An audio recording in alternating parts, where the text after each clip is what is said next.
Hey there. Look, have you had social isolation and working from home thrust upon you suddenly? Well, lots of people have, and with little preparation too. And it changes the rules about how we achieve work-life balance when we're stuck at home. It's a dissolver of boundaries, and that means that we could easily lose that balance. Well, look, in this video, I'm going to show you how to maintain that balance. By the end of this video, you're going to have work that I know you can do that reflects what the most successful work from home people do. And hang around to the end, because I've got a free offer, a high value tutorial that I would love for you to take access of.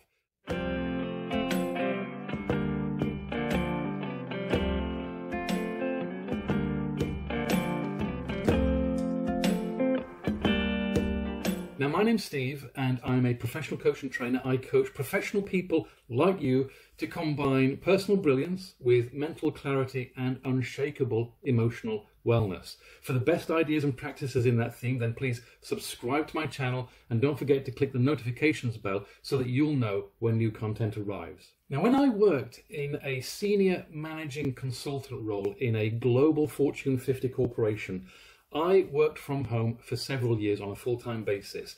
That was because my team was spread all over the world. The closest person to me was 150 miles away, and I had teammates in Bulgaria, in Japan, in Australia. So working from home is something that became very normal to me. And I got used to it, and I've conferred with a lot of people who also got used to it, and that's what I'm going to be sharing in this video. Now, tip number one is to stop trying to create a hard separation between life and work. We used to see life and work as two completely separate things, separated by a firewall. And that firewall was generally represented by going into the office and leaving the office. Well, it doesn't work like that anymore. That separation doesn't exist anymore. Even if you travel to an office, it still doesn't really exist. People have expected for quite a while that we will be flexible about doing some work out of the office and indeed attending to some personal business during office hours. So the art of balance is to manage the mix rather than to try and create hard separation. And that's why some people prefer to talk about work-life integration rather than work-life balance. Now, tip number two is to decide what your core working hours are and stick to them as much as you practically can. Now, even though we're not talking about a hard separation anymore, a good start to balance or integration is to decide what your basic working hours are. Now, there'll be a degree of flexibility around that, but each day I want you to decide when you're nominally at work. So when you sit down to work, I want you to actually write down when you're finishing for the day. Make it a time that you actually write on a piece of paper. And I want you to work like you're finishing at that time, no matter what. Like you have to leave for a hospital appointment or something, or because you have to leave because it's your child's birthday party or something like that. I want you to work that way. Now, you know, the famous film composer, John Barry, used to have a rule of thumb that if he hadn't got the music he was writing that day down by 3 o'clock, then going to 4 o'clock probably wasn't going to help. Now, I'm sure that he worked late under pressure and for some hard deadlines sometimes, as we all do. But he pretty much had his day down, probably to something like 7 a.m. through to 3 p.m. And that sounds like he broadly stuck to that. By the way, I would love to know what your number one key way of managing your work-life balance or your work-life integration, if you prefer to think it in those terms. I would love to know what that is. If you're okay with sharing it, then please leave a comment. I read all the comments and I'll reply to as many comments as I can. Now, tip number three is to create a specific office working space. Because again, even though we're talking about balancing and integrating rather than creating hard separation, it is nevertheless healthy to create a space that is specifically for work. You don't want to let it spread out into your whole living area. You want to honor that space that you created. It's still useful, you see, to have that ritual of going into a workspace to enter work mode, if you want to call it that, and leaving the workspace to exit work mode.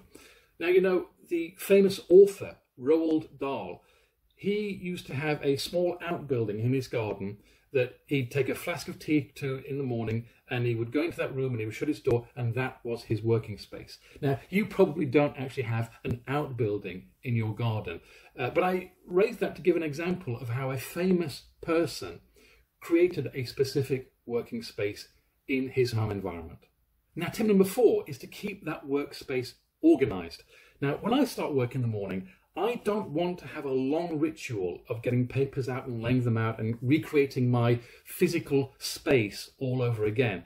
But at the same time, I hate leaving my workspace a mess with things sprawled out all over it. So this is where you need to figure out for yourself some easy and fast way of getting your workspace out in the morning and putting your workspace away in the evening.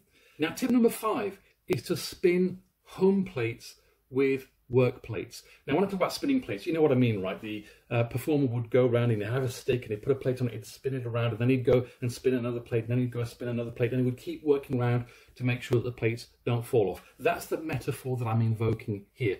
Now, for everything I've said about having some nominal working times and working to finish at the end of those working times and having a specific working space, we do nevertheless have to embrace that life and work no longer have these hard separations between them.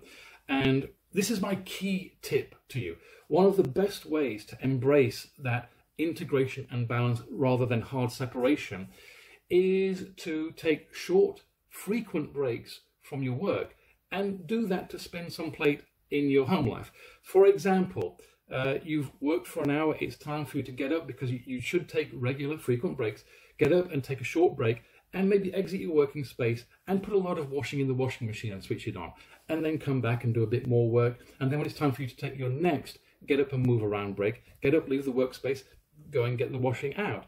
That kind of thing. Now, obviously, there are limits to what you can do in these short get up from work breaks, because they're probably only going to be about 5 minutes or so. But nevertheless, you can mix doing your domestic things with your work things by moving between the two and keeping both kinds of plates spinning. And that works the same way in reverse too. I mean, when you're nominally in your work hours, it's mostly work and spinning some domestic stuff in the get up and move around breaks in work. In the evenings, when you're normally more at home, but you might need to check an email or you might need to check on something, the same applies. You do your home stuff and then take small breaks to do the little bits of work stuff. Now, tip 6 is to stay connected. Now, this was something I really learned when I worked from home, and that is when you're socially isolated, that's not great for your clarity of mind. It's not great for your thinking. We really need the people around us and the feedback we get from people around us to really think clearly and get feedback on what we're thinking. So use your telecommunications technology. Don't think you have to have a specific reason to have a conversation. When you were in the office, you simply talked to people because they were around you, and that gave you the feedback in an informal way. You did not need a specific reason to talk to somebody in the office, and you shouldn't need a specific reason to talk to somebody over Skype or Zoom or Microsoft, whatever tools you use with your work colleagues. So stay connected. Now, if you'd like to talk more about work-life integration and about how we could create more results in that space together, I would certainly love to hear from you. You'll find my contact details in the pinned comment below this video. And please, do like the video if you did like it, if you got something out of it, because it helps other people see it. And please don't forget to subscribe to the channel and hit the notifications bell. Now, I also mentioned a free tutorial, which I think will be of great value to you. It's all about mastering our composure in conflict, pressure, stress in the moment, uncertainty, fear, difficult circumstances, about managing and mastering our composure. Now, please, you'll go into the pinned comment below this video, you'll find a link to get access to that free tutorial. I think it will be of high value to you. It's absolutely free, so please help yourself. And other than that, I'll speak to you again next week.